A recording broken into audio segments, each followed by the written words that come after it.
Halo semuanya, kembali lagi dengan channel video Bekesah. Baiklah teman-teman sekalian, pada kesempatan kali ini aku akan mencoba untuk membahas terkait dengan BPJS ya teman-teman ya. Karena banyak sekali teman-teman kita yang bertanya, Bang, terkait dengan BPJS ini gimana sih dan kapan harus membuatnya?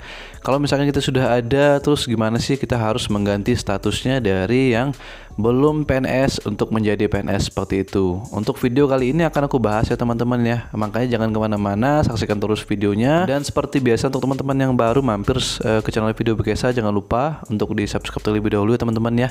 Dan jangan lupa juga untuk menekan tombol loncengnya, karena teman-teman akan mendapatkan notifikasi untuk videoku yang terbaru.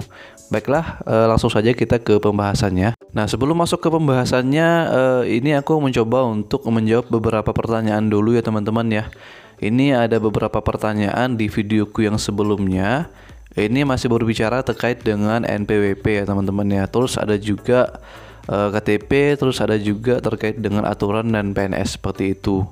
Baiklah, langsung saja aku jawab satu persatu dulu teman-teman ya, sebelum kita masuk ke pembahasan dari yang BPJS. Di sini ada yang bertanya, Kak Ade Fani Ardanuari, Kak, mau tanya, NPWP dibuat di daerah asal atau daerah kantor ya Kak? Nah, terkait dengan NPWP ini bebas ya teman-teman ya. Terkait dengan NPWP mau dibuat di daerah sendiri atau misalkan di daerah kantor, ini untuk teman-teman kita yang berbeda daerah ya, terkait dengan lokasinya, lokasi formasinya dengan daerah tempat tinggalnya seperti itu.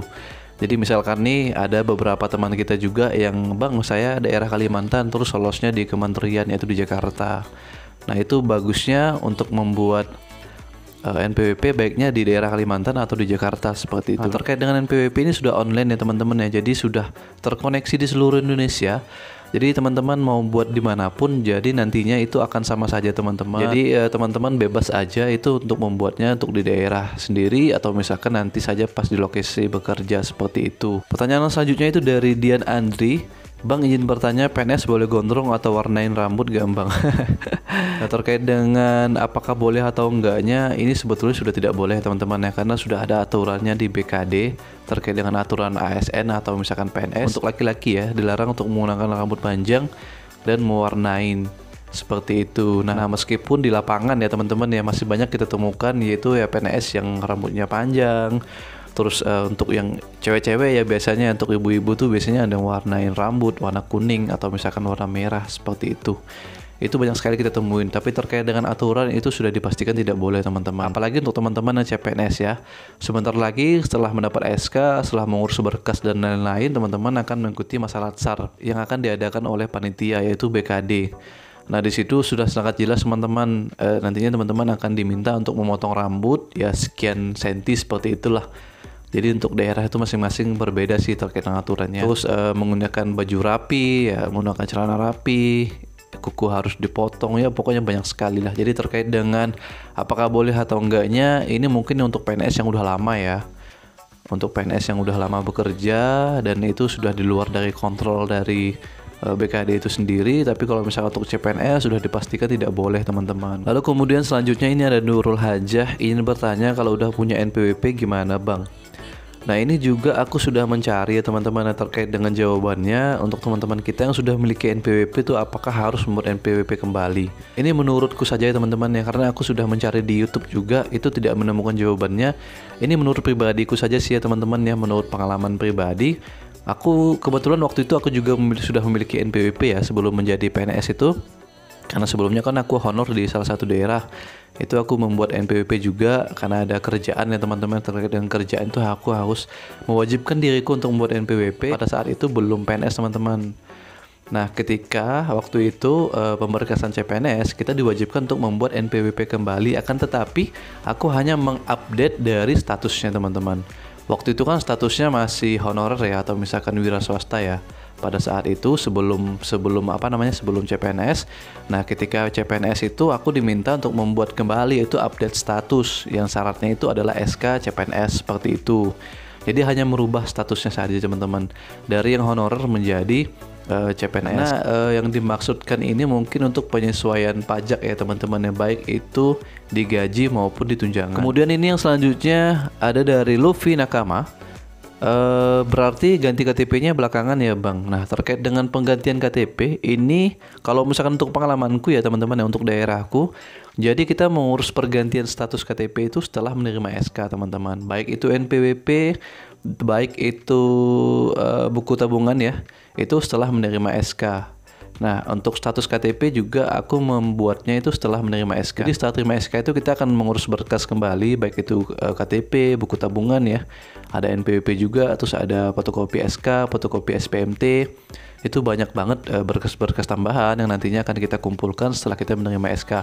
Salah satunya adalah mengupdate status di pekerjaan maupun di status pernikahan seperti itu. Ini yang juga aku buat setelah aku menerima SK teman-teman. Sebetulnya kalau misalkan untuk pernikahan sebelum terima SK juga bisa ya, kecuali untuk status pekerjaan dari yang honorer menjadi PNS seperti itu. Karena salah satu syaratnya itu adalah SK CPNS kalau misalkan untuk membuat status PNS seperti itu. Dan kebetulan juga untuk dari BKD ku itu sudah bekerja sama dengan Capil ya teman-teman ya. Jadi mereka sudah punya datanya.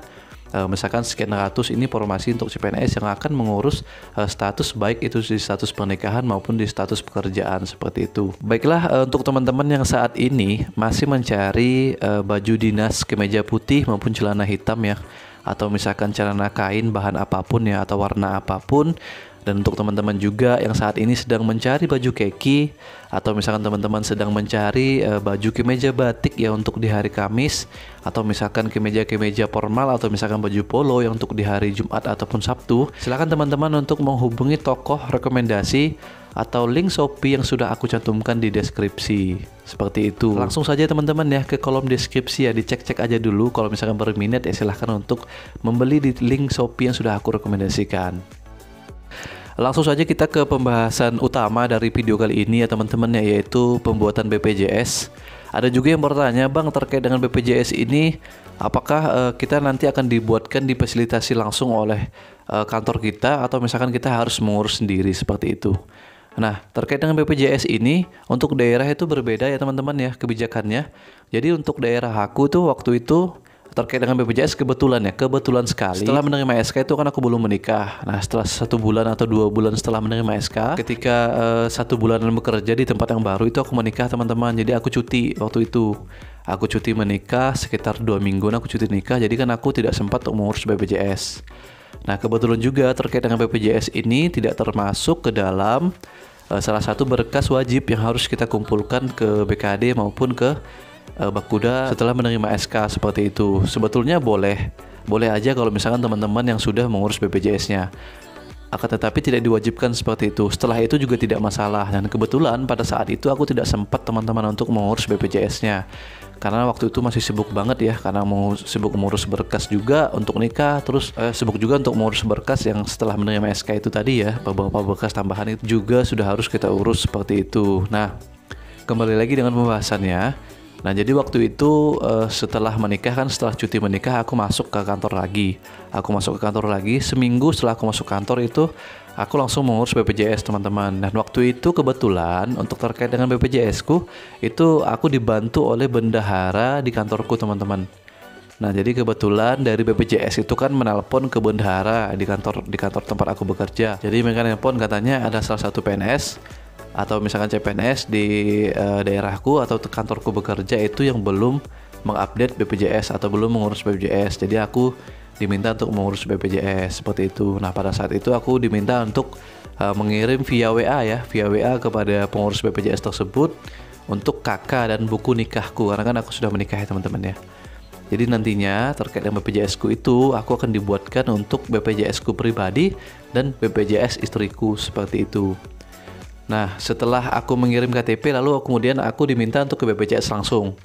Nah, besoknya aku langsung ke BPJS, aku datang ke sana, aku tinggal tunjukin KTP ku, lalu kemudian aku nunjukin kakak sama KTP, aku nunjukin ke petugas BPJS-nya, ternyata sudah terkoneksi langsung teman-teman. Jadi waktu itu ya kurang lebih sekitar 5-10 menit lah. 5-10 menit, setelah itu langsung keluar BPJS untuk aku pribadi dan untuk istriku seperti itu. Nah, mungkin untuk beberapa daerah itu berbeda ya teman-teman ya. Mungkin juga ada yang sudah difasilitasi oleh daerahnya masing-masing terkait dengan BPJS ini.